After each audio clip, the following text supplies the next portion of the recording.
Es increíble pensar en cómo ha evolucionado nuestra comprensión de la mente humana, ¿verdad? Durante muchísimo tiempo, la psicoterapia se enfocó casi exclusivamente en mirar hacia el interior profundo de las personas, buscando traumas ocultos en el pasado, como si fuéramos arqueólogos de la mente. Pero a mediados del siglo XX, un grupo de pensadores rebeldes y brillantes decidió mirar en otra dirección por completo. Y al hacerlo, cambiaron fundamentalmente la forma en que se trata el comportamiento humano. En este análisis profundo, vamos a desmitificar la terapia sistémica breve, un modelo fascinante que dejó de preguntar ¿por qué? Y empezó a preguntar ¿cómo? Es un viaje desde esa rígida tradición psiquiátrica hacia una visión mucho más dinámica, enfocada en las relaciones y, sobre todo, altamente efectiva para resolver problemas.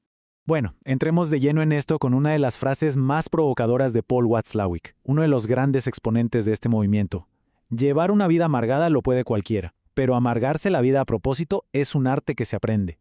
Es una frase genial que captura a la perfección el tono pragmático y, digamos, ligeramente irónico del Mental Research Institute. No significa que el sufrimiento humano sea un chiste, para nada. Más bien, ilumina una verdad bastante incómoda. Muchas veces, esos patrones repetitivos que aprendemos y mantenemos son exactamente lo que sostiene nuestro propio malestar. La terapia no se trata de buscar un defecto de fábrica o un trauma de la infancia, sino de desaprender ese arte de amargarnos la vida, rompiendo sus patrones. Para entender este giro de 180 grados, vamos a seguir esta ruta. Primero, el origen del modelo. Segundo, la revolución de Palo Alto. Luego pasaremos a la cibernética y comunicación humana. En el cuarto punto, veremos el poder del constructivismo. Y cerraremos con la tremenda influencia de Milton Erickson. Sección 1. El origen del modelo. Una rebelión contra el dogma tradicional. A mediados del siglo pasado, el paradigma dominante dictaba que cualquier síntoma era solo la punta del iceberg de un conflicto interno profundísimo. Aislar al individuo y escarbar en su historia era la única manera. Y esto ilustra perfectamente el cambio. Por un lado, tenemos la antigua visión monádica, que aísla el sujeto, busca una causa lineal tipo A causó B, y mira siempre hacia adentro. Por otro lado, emerge esta nueva visión pragmática. El foco cambia drásticamente. Ya no importa el individuo aislado, sino sus relaciones. No es una línea recta, sino una causalidad circular, donde las acciones y reacciones se alimentan mutuamente en un bucle. O sea, el contexto lo es literalmente todo. Es dejar de mirar la pieza suelta del rompecabezas y empezar a observar el patrón de interacción en el aquí y el ahora. Sección 2. La revolución de Palo Alto. Los pensadores que cambiaron las reglas. Y la verdad es que todo esto pasó rapidísimo. Todo arrancó por allá en 1942 con las famosas conferencias Macy, donde mentes brillantes de diferentes áreas sentaron las bases de la cibernética. Una década después, en el 52, Gregory Bateson inicia su proyecto clave para estudiar la comunicación humana. Toda esa energía creativa culmina en 1959, cuando el psiquiatra Don Jackson funda el legendario Mental Research Institute, el famosísimo MRI, en Palo Alto. Y como buscaban la eficiencia máxima, pensadores como Richard Fish, John Wickland y el propio Watzlawick terminaron fundando el Centro de Terapia Breve en 1967. Querían descubrir qué tan rápido se podría lograr un cambio que fuera real y duradero. Lo que descubrieron en el MRI fue un verdadero antes y después. La terapia no tenía por qué ser un proceso de años. La plantearon fundamentalmente como una intervención estratégica. El objetivo era súper claro: encontrar la manera más eficiente de lograr el cambio. Y para lograrlo, había que centrarse única y exclusivamente en cómo interactúan las personas en el presente.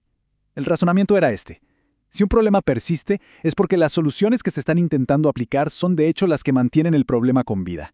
Romper ese patrón rígido de soluciones intentadas se convirtió en la clave de todo el asunto. Sección 3. Cibernética y comunicación humana. Sistemas y circuitos de retroalimentación. El punto crucial para entender esto viene de la cibernética. Gregory Bateson amplió la idea que teníamos de la mente con lo que llamó una ecología de la mente.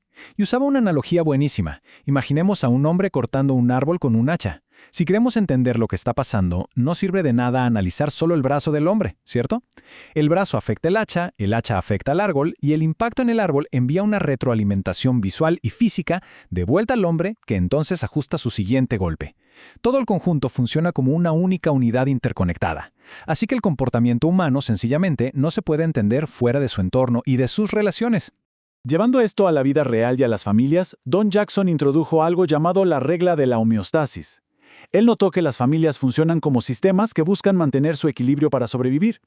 Si la familia se enfrenta a una crisis o a una amenaza de cambio muy fuerte, es probable que genere un síntoma en uno de sus miembros. La revelación aquí es gigantesca. El síntoma, por doloroso que sea para la persona, muchas veces cumple la función de mantener el equilibrio. No es que alguien esté roto, es el sistema familiar usando ese problema para no desestabilizarse y mantener el status quo. Sección 4. El poder del constructivismo. El significado por sobre la verdad objetiva. En palabras muy simples, el constructivismo nos dice que la verdad objetiva, allá afuera, no es tan relevante.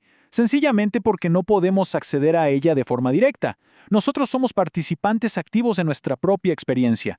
No somos esponjas que solo absorben. Construimos nuestra realidad todos los días basándonos en los significados que le damos a las cosas.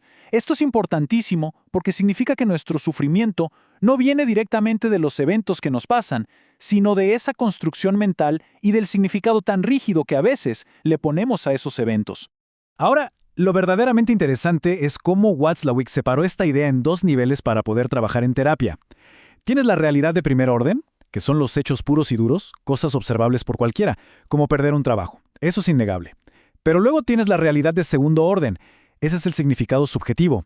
Sentir que perder ese trabajo significa que la vida entera se arruinó y no hay futuro. El sufrimiento casi siempre vive en esa realidad de segundo orden. Así que la terapia estratégica no pierde el tiempo discutiendo los hechos. Va directo a intervenir en la realidad de segundo orden, usando técnicas como el reencuadre, cambiando el significado para devolver el bienestar. Sección 5. La influencia de Milton Erickson, el hipnotista poco convencional. Milton Erickson era, de verdad, un fuera de serie. Su forma de ver la terapia era exactamente lo opuesto al terapeuta clásico autoritario. Se basaba en estos 4 principios. Primero, era naturalista. Creía que entrar en trance o tener la capacidad de cambiar es algo súper cotidiano y normal. Segundo, la utilización. Decía que hay que usar todo lo que trae la persona, sus creencias, su lenguaje y hasta su resistencia para ayudarle a cambiar. Tercero, era una terapia evocadora. No buscaba meter ideas en la cabeza de nadie, sino recuperar habilidades que la persona ya tenía adentro. Y cuarto, usaba un lenguaje indirecto. Nada de dar órdenes que hagan que la gente se ponga a la defensiva. Prefería las sugerencias sutiles. Pasemos a ver cómo se construye esto en la práctica, cuando los problemas parecen imposibles de mover. Aquí es donde entra el misterioso doble vínculo y las intervenciones paradójicas. Básicamente, si hay una resistencia enorme al cambio, no luchas contra ella, la prescribes. Por ejemplo, si alguien no puede dormir por pura ansiedad, la instrucción paradójica sería: tu tarea esta noche es intentar mantenerte despierto a toda costa. Al exigir voluntariamente el síntoma, la ansiedad por tener que dormir se esfuma y la persona termina durmiendo.